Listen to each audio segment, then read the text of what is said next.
एक कहावत है कि अंधे को जब आंखें मिलती हैं तो सबसे पहले वो उस लाठी को छोड़ता है जिसने उसे अभी तक सहारा दिया होता है।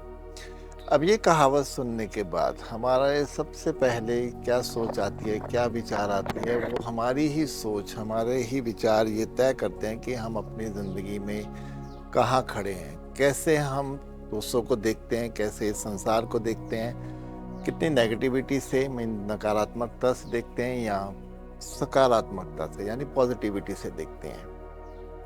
अब अगर पहला विचार ये आता है कि वो एक खुद गर्ज है जो उसने लाठी को पहले छोड़ दिया, तो यहाँ हमें वो सब याद आता है कि मान लो कोई एक गरीब है, जब उसकी मजबूरी थी तो उसको आसपास के लोगों ने सहारा दिया, लेकिन जैसे ही उसके पास पैसा आया वो उन सब लोगों को छोड़कर कहीं अपने रास्ते पे चला गया।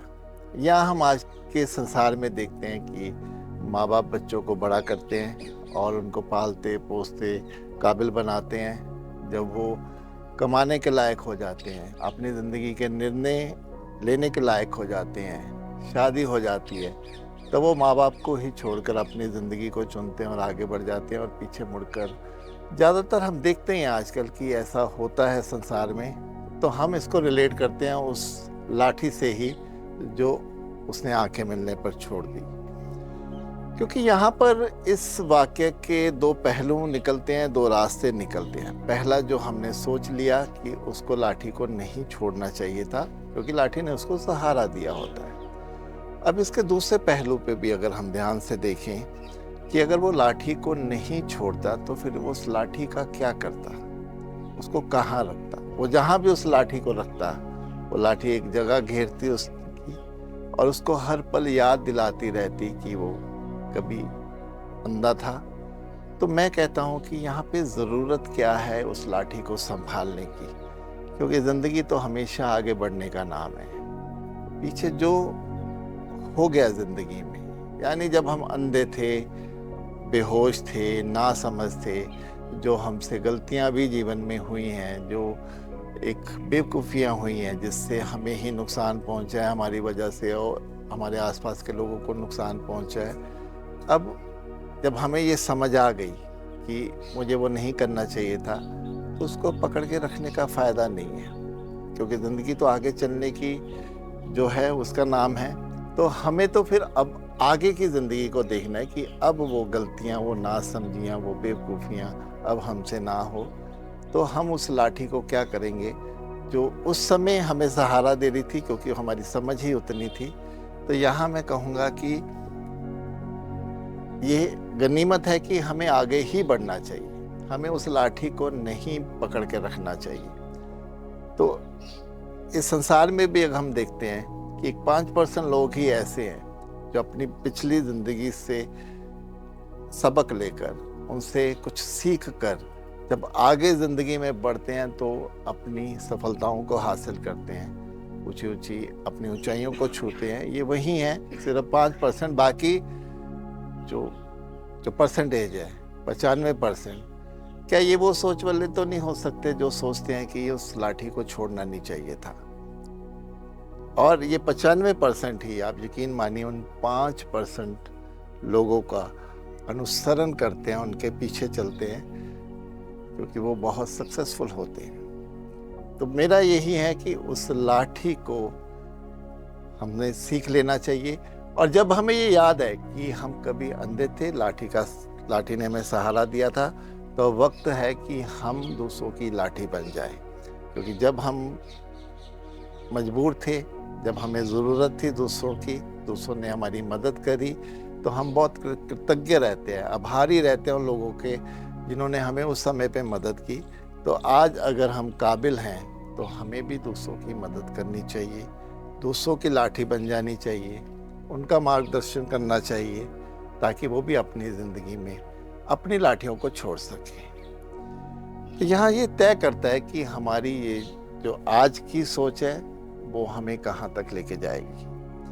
पीछे जो हो गया, हम जैसे भी थे, जो गलतियाँ हुई, जो कर्म हमसे हुए, वो जैसे भी थे, अब उनका कोई पश्चाताप करके, कोई आत्मग्लानि में जाके, शिकायतें रख के कोई फ़ायदा नहीं है, क्योंकि वो हमें एक एक बैड फीलिंग मीन्स एक दुखद अनुभूति के अलावा और कुछ भी नहीं देंगे। तो ज़िंदगी सीखने का नाम है, चलने का नाम है। बस आगे बढ़िए, पीछे जो हुआ, किसी ने हमसे धोखा किया, किसी ने हमारा अपमान किया, किसी ने हमें चोट पहुंचाई, मानसिक चोट पहुंचाई। अब ना कोई दुश्मनी लेनी है, ना कोई बदला लेना है, क्योंकि हमने वो लाठी नहीं बनना है। हमने तो अब आगे बढ़ते चले जाना है, ताकि हम अपनी ज़िंदगी को एक नए उद्देश्य की तरफ ले जा सकें, एक खुशहाली की ओर ले जा सकें, अध्यात्म की ओर ले जा सकें। अध्यात्म तो वही है जहाँ हम ईश्वर का हर वक्त शुक्राना करते हैं। जो भी हो गया पीछे, उसके अगर कर्म, हमें उसकी फल अगर भोगना भी पड़ेगा तो हम तैयार हैं। ठीक है, हमसे गलतियां हुई हैं तो हम भोगने को भी तैयार हैं, लेकिन अब ऐसा कोई भी कर्म नहीं बनाएंगे जिसका हमें भुगतान आगे करना पड़े। जब ये मान के चलते हैं तो फिर हम उन सभी लाठियों को छोड़ देते हैं, चाहे जिन्होंने भी उस समय हमें सहारा दिया हो। लेकिन आज उसकी ज़रूरत नहीं है। आज ज़रूरत है हमें एक अच्छे राह पे चलने की, अच्छे कर्म करने की, अच्छा बनने की, दूसरों को सहयोग देने की, उनको प्रेम देने की, उनका मार्गदर्शन करने की। अगर हम ऐसा करने में सफल होते हैं तो यकीन मानिए हम वो ईश्वर की लाठी बन जाते हैं, जहाँ से ईश्वर दूसरों की सहायता हमारे थ्रू पहुँचाता है। और वैसे भी हम देखें तो किसी ने भी इस संसार में परमानेंट नहीं रहना है। यहाँ कुछ भी स्थायी नहीं है, यहाँ सब परिवर्तनशील है।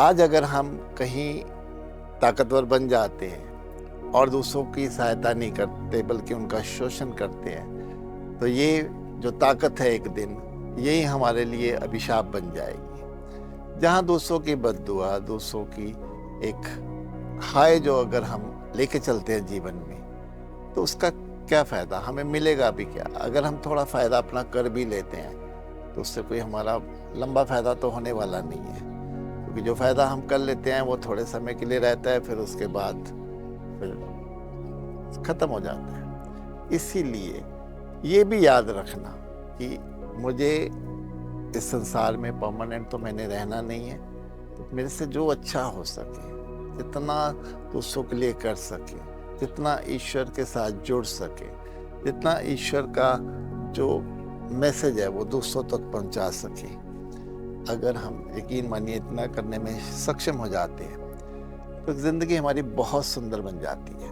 क्योंकि हमारी आत्मा जब शुद्ध हो जाती है, मन शुद्ध हो जाता है, सब कुछ पवित्र हो जाता है भीतर, तब ज़िंदगी जीने का मज़ा आता है। तो मैं यहाँ कहूँगा कि उसको अब अपनी लाठी बना लेना चाहिए, अपनी भक्ति को, अपनी श्रद्धा को, उसको लाठी, अपना भीतर की लाठी बना लेना चाहिए, ताकि वो जब हम उसको साथ लेके चलते हैं तो कहीं भी फिर हम लड़खड़ाते नहीं, कहीं भी हम डगमगाते नहीं हैं। फिर ईश्वर के साथ हम होते हैं, ईश्वर हमेशा हमारे साथ होता है।